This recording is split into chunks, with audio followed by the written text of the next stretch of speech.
Well, hello, it's Seemownay. Today I am sharing a new scaled down traveler's notebook scrapbooking layout with you.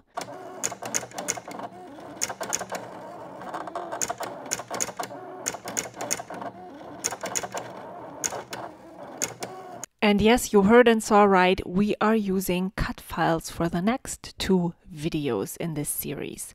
Here I'm showing you that I somehow didn't have the settings for my knife correct, and so it didn't cut the first time, so I had to do it all over again. And I am using a cut file from Paige Evans. She is a cut file machine. She's offering so many cut files, and there's so many free cut files that she has in her Facebook group, which I will link in the description box below. And when you are a member of her Facebook group, you get access to those cut files. And this is one. It's a sun with summer inside, and it's actually sized so that it could, when you open it in your Silhouette design software, it is sized to be on a 12 by 12 paper. I resized it, and I resized it to roughly 3 by 3. And this is, I haven't really used my Silhouette portrait, which I have right now, very much. I'm not a very knowledgeable cut file user. I just put them into my Silhouette, I resized them, and then I cut them.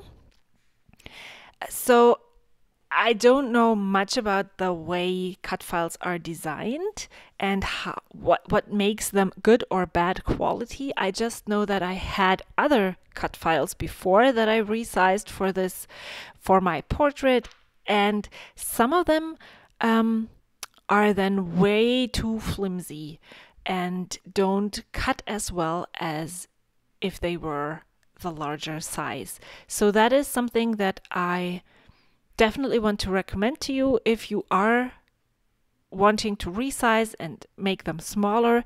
Paige's cut files are definitely suitable to do that.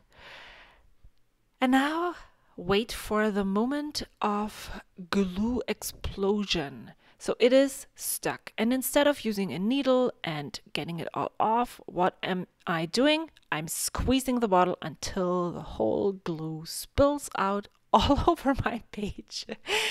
Yeah, not very smart, but very me. And I always see people use those fine line bottles. I haven't given in.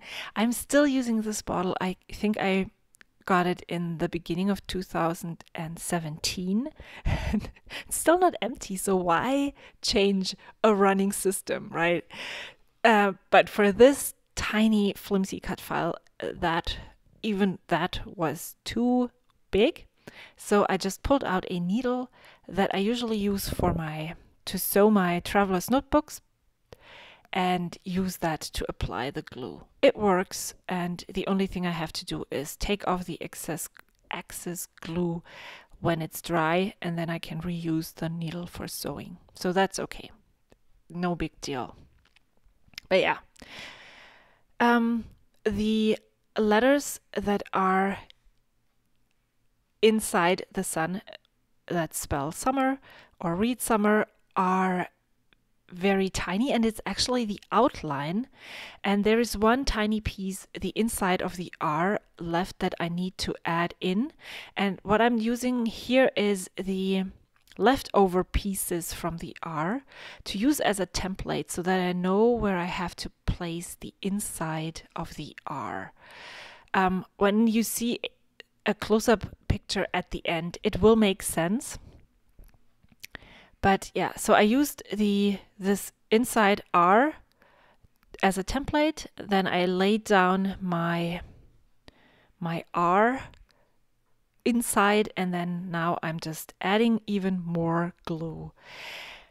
And yes, since it's so small, and this is my whole process actually, gluing down this cut file.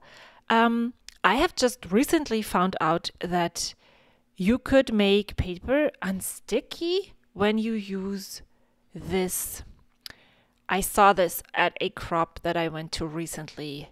Iris Fox, Whimsy Fox on Instagram, told that to me, and it totally makes sense. I usually see people use this tool that powder tool, make your stickers unstick, but I never really transferred the idea to my pages.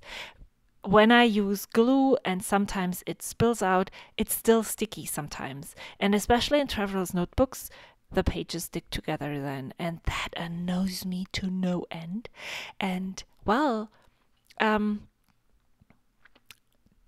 we talked about making these pages unstick. I don't even know how we got to that topic, but it was like, yes, I could just use some cornstarch or baby powder and use a brush and put it over all the pieces that are sticky, and then the page shouldn't be sticky anymore.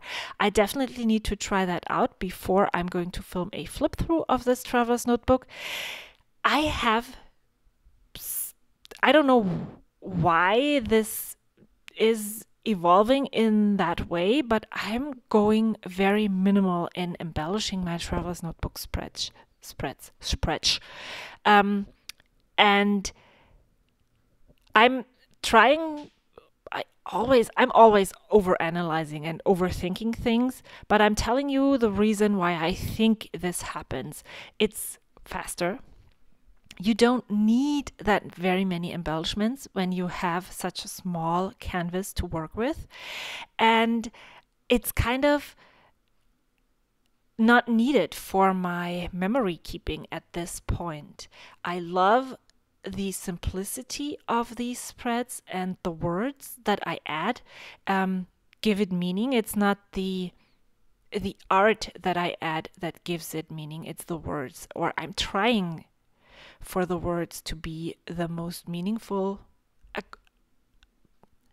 with the pictures, to be the most meaningful parts on these spreads, and the die cuts and embellishments to be supportive of that and make you want to read what is there, but not overtaking this whole documentation process. This traveler's notebook is a simple dory from Coco Daisy, and it has most of the pages have already papers, designs on them, and I have found that I absolutely love using this concept of having a traveler's notebook because it challenges me, and I feel like when I'm challenged and I need to work hard to achieve something that I like, that just powers me on and makes me want to do things and be creative. So if you're someone similar to me, look into the Simple Dory, or Studio Calico also has now a traveler's notebook that is very similar to this, and try and find if this works for you. I love it, and I'm almost done with my summer TN, and I can't wait to share all the spreads with you. This is it. A cut file, a label, and one die cut that says "makes me smile" with a full page photo makes this spread, and it's done, and I love it. Thank you so much for watching. Check out what Suzanna did with her cut files. Have you used cut files in your traveler's notebooks? Leave a comment below, and I will see you soon. Until then, bye.